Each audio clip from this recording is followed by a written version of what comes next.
Hi, this is DTH. ഒരു സാധാരണ cinema പ്രേമിയുടെ film റിവ്യൂയിലേക്ക് വീണ്ടും സ്വാഗതം. കുഞ്ചാക്കോ ബോബൻ്റെ ഓഫീസർ ഓൺ ഡ്യൂട്ടി, ജിത്തു അഷ്റഫിൻ്റെ ഡയറക്ടോറിയൽ ഡെബ്യൂ, ഷാഹി കബീറിൻ്റെ കഥ. ഷാഹി കബീറാണ് ഇലവീഴ പൂഞ്ചിറയുടെ സംവിധായകൻ, നായാട്ട് ജോസഫ് എന്നിവരുടെ സ്ക്രിപ്റ്റ് റൈറ്റർ.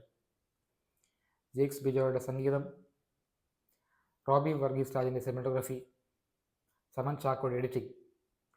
റോബി വർഗീസ് രാജിൻ്റെ അറിയായിരിക്കും, കണ്ണൂർ സ്പോൺ ഡയറക്ടറാണ്. മാർട്ടിൻ പ്രക്കാടിൻ്റെ പ്രൊഡക്ഷൻ, മാർട്ടിൻ പ്രക്കാടിൻ്റെ കോ പ്രൊഡക്ഷൻ, മാർട്ടിൻ പ്രക്കാടിൻ്റെ ചാർലി, ABCD എന്നിവരുടെ സംവിധായകനാണ്. അങ്ങനെ ഓഫ് സ്ക്രീനിൽ ഒരു ടൈറ്റൻ താരനിര, ഓൺ സ്ക്രീനിൽ കുഞ്ചാക്കോയുടെ ലീഡ്, മാസ് ലീഡ്.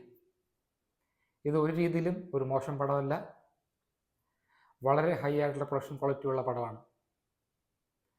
കുഞ്ചാക്കോ ബോബൻ്റെ വളരെ വളരെ വളരെ വ്യത്യസ്തമായ കഥാപാത്രം, may be one of his finest characters ever. അത് കുഞ്ചാക്കോ തകർത്തഭിനയിച്ചിട്ടുണ്ട്. Double clap for Kunchacko. കുഞ്ചാക്കോയുടെ ക്യാരക്ടർ എന്ന് വെച്ചാൽ നമ്മളെ തലാഷിലെ അമീർ ഖാൻ അല്ലെങ്കിൽ സർഫറോഷിലെ അമീർ ഖാനെ ഓർപ്പിക്കുന്ന തരത്തിലുള്ള ക്യാരക്ടറാണ്, പ്രത്യേകിച്ച് തലാഷിലെ അമീർ ഖാൻ. അതായത് ഒരു ഭയങ്കരമായ ഗിൽറ്റ് മനസ്സിൽ കൊണ്ടു നടക്കുന്ന, ജീവിതകാലം മുഴുവൻ സ്വയം ക്ഷമിക്കാൻ പറ്റാത്ത രീതിയിലുള്ള ഒരു ഗിൽറ്റ് കൊണ്ടു നടക്കുന്ന ഒരു പോലീസ് ഓഫീസർ. ഓൾമോസ്റ്റ് തലാഷിലെ ക്യാരക്ടർ തന്നെയാണെന്ന് വേണമെങ്കിൽ പറയാം ഒരു രീതിയിൽ. പക്ഷേ കഥ അങ്ങനെയൊന്നുമല്ല, കഥ വേറെ രീതിയിലാണ് പോകുന്നത്. കഥയുടെ സെക്കൻഡ് ഹാഫ്, സിനിമയുടെ സെക്കൻഡ് ഹാഫ് വളരെ വലിയൊരു ലെഗ് ഡൗൺ ആയിട്ട് തോന്നി എനിക്ക്. കാരണം ഫസ്റ്റ് ഹാഫ് ഒരു കിടിലൻ ഫസ്റ്റ് ഹാഫ് ആയിരുന്നു. ഫസ്റ്റ് ഹാഫ് എന്ന് പറഞ്ഞാൽ റേസി പേസി ആയിട്ടുള്ള കിടിലോസ്റ്റി ഫസ്റ്റ് ഹാഫ്. അതായത് കണ്ണെടുക്കാൻ നേരത്തെ രീതിയിലുള്ള സ്പീഡും കുഞ്ചാക്കോയുടെ ഗാംഭീര്യം ഉള്ള അഭിനയവും ഒക്കെ കാലക്കനായിക്കൊണ്ടിരിക്കുകയായിരുന്നു. ഇടവേള വരെ ഉഗ്രനായിരുന്നു.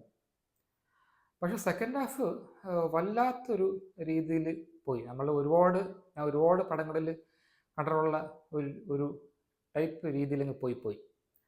ഓബിയസ്ലി ഇതൊരു ക്രൈം ത്രില്ലറാണ്. ക്രൈം ത്രില്ലർ എന്ന് പറയാൻ പറ്റുമോ, ഒരു ഇൻവെസ്റ്റിഗേഷൻ പോലീസ് ആക്ഷൻ ഡ്രാമയാണ്. സസ്പെൻസ് നിറഞ്ഞു നിൽക്കുന്ന പടം അങ്ങനെയൊന്നുമല്ല. നിങ്ങൾ അത് പ്രതീക്ഷിച്ച് പോകരുത്. ഇതൊരു വേറെ രീതിയിൽ പോകുന്ന ഒരു ഇൻവെസ്റ്റിഗേഷൻ ഡ്രാമയാണ്. കുഞ്ചാക്കോ കൂടാതെ പ്രിയാമണി, കുഞ്ചാക്കോയുടെ ക്യാരക്ടറിൻ്റെ ഭാര്യയായിട്ടാണ് പ്രിയാമണി അഭിനയിക്കുന്നത്. അതുപോലെ ജഗദീഷ്, വിശാഖ് നായർ, റംസാൻ, മീനാക്ഷി എന്നിവർ അഭിനയിക്കുന്നുണ്ട്. ജെയ്ക്സ് ബിജോയുടെ ഉഗ്രൻ വിജയമാണ്. വിജയ് യേശുദാസിൻ്റെ ഒരു നല്ലൊരു പാട്ട് ഒരു നല്ല മൊമെൻറ്റിൽ വരുന്നുണ്ട്. ഞാൻ നേരത്തെ പറഞ്ഞ എനിക്ക് ഫസ്റ്റ് ഹാഫിൽ ഒരു കുറ്റവും പറയാനില്ല.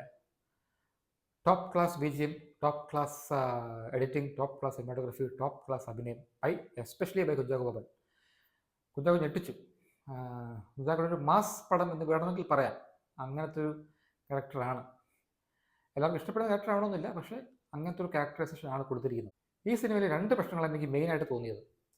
അതിൽ ഒന്ന് ഈ സെക്കൻഡ് ഹാഫിലെ കഥയുടെ പോക്ക്, രണ്ടാമത്തത് ഈ വില്ലൻസ് ഒരു വല്ലാത്തൊരു typecast, cliche, cringe, caricature പോലെ തോന്നി. കാരണം പണ്ടത്തെ പടങ്ങളിലൊക്കെ 90s പടങ്ങളിലെ വില്ലൻസിനെ പോലെ, ജോണി വോക്കറിലെ വില്ലൻസിനെയൊക്കെ ഓർപ്പിക്കുന്ന കണക്കുള്ളൊരു വല്ലാത്തൊരു ക്യാരക്ടേഴ്സായിട്ട് തോന്നി. അതായത് ഭയങ്കരമായ എക്സാജറേഷനുള്ള ഒരു ക്യാരക്ടേഴ്സായിട്ട് തോന്നി.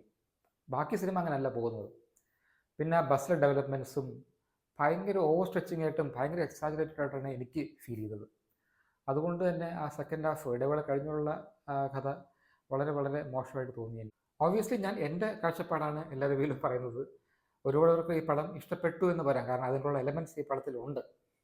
പക്ഷേ എനിക്ക് ഈ സെക്കൻഡ് ഹാഫ് ലെഗ് ഡൗൺ വളരെ വലിയൊരു ഡിസപ്പോയിൻമെൻ്റ് ആയിട്ട് തോന്നി. പക്ഷേ കുഞ്ചാക്കോയുടെ ഔട്ട് ആൻഡ് ഔട്ട് പെർഫോമൻസ് ആണ് പടത്തിൽ ഉടനീളം. കുഞ്ചാക്കോയുടെ പെർഫോമൻസിനും ഹൈ പ്രൊഡക്ഷൻ ക്വാളിറ്റിക്കും വേണ്ടി, പിന്നെ ഫസ്റ്റ് ഹാഫിനും വേണ്ടിയും 3 stars out of 5 for Kunchako's Officer on Duty. Thanks for watching.